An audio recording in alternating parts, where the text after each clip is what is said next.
અમદાવાદના આનંદનગર વિસ્તારમાં પીજીમાં રહેતી યુવતી સાથે સોસાયટીના સિક્યુરિટી ગાર્ડે દુષ્કર્મ આચર્યો હોવાની ફરિયાદ નોંધાઈ છે।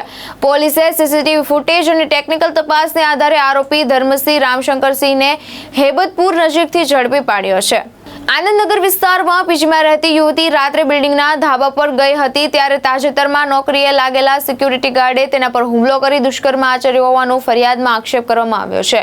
બનાવ બાદ આરોપી ફરાર થઈ ગયો હતો, પરંતુ સમગ્ર ઘટનાક્રમના કેટલાક દ્રશ્યો સીસીટીવીમાં કેદ થતા પોલીસે અલગ અલગ ટીમો બનાવી તપાસ શરૂ કરી હતી।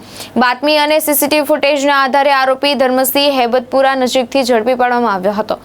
પોલીસને જણાવ્યા અનુસાર પંચનામાની કાર્યવાહી દરમિયાન આરોપીઓએ પોલીસ કર્મીઓ પર હુમલો કરીને ભાગવાનો પ્રયાસ કર્યો હતો। આ દરમિયાન પોલીસે કરેલા ફાયરિંગમાં આરોપીના પગમાં ગોળી વાગી હતી, જ્યારે એક પોલીસ કર્મી પણ ઈજાગ્રસ્ત થયો હતો। બંનેને સારવાર માટે હોસ્પિટલે ખસેડવામાં આવ્યા છે। આનંદનગર પોલીસે આરોપી સામે ગુનો નોંધી વધુ તપાસ ધરી છે। રેપના બનાવ બનેલો હતો, એમાં અમદાવાદ પોલીસની અને જુદા જુદા ટીમ બનાવીને આરોપી ધરમસિંહ રામશંકરસિંહની ગણતરીને કલાકોમાં ધરપકડ થઈ હતી।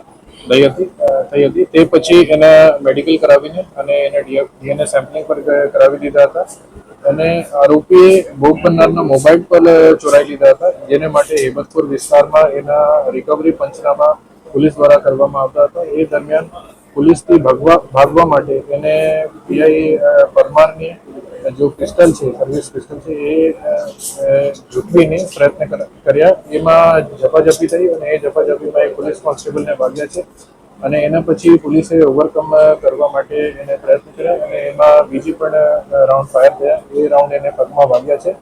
પોલીસ કોન્સ્ટેબલ અત્યારે સ્ટેબલ છે અને જો આરોપી છે એની પર સારવાર ચાલુ છે અને એ પછી બોડકગેટ પોલીસ સ્ટેશનમાં 308 અટેમ્પ્ટ ટુ કલ્પેબલ હોમિસાઇડની આગળની એફઆઈઆરની કામગીરી અત્યારે ચાલુ છે। પોલીસ કોન્સ્ટેબલ વિરેન્દ્રસિંહ છે અને મેં કહ્યું કે એને ઝપાઝપી દરમિયાન એક રાઉન્ડ ફાયર થયા, એ રાઉન્ડમાં એને પગમાં વાગ્યા છે અને અત્યારે સ્ટેબલ છે। આગળ એની ઉપર એક એફઆઈઆર થશે 3 જૂની 308 IPC attempt to culpable homicide અને એની ઉપર તપાસ કરવામાં આવશે।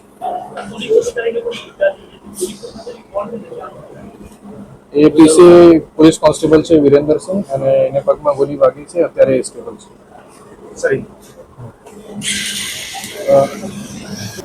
અશ્વિન લિંબાચિયા, દ્રષ્ટિકોણ ન્યૂઝ, અમદાવાદ।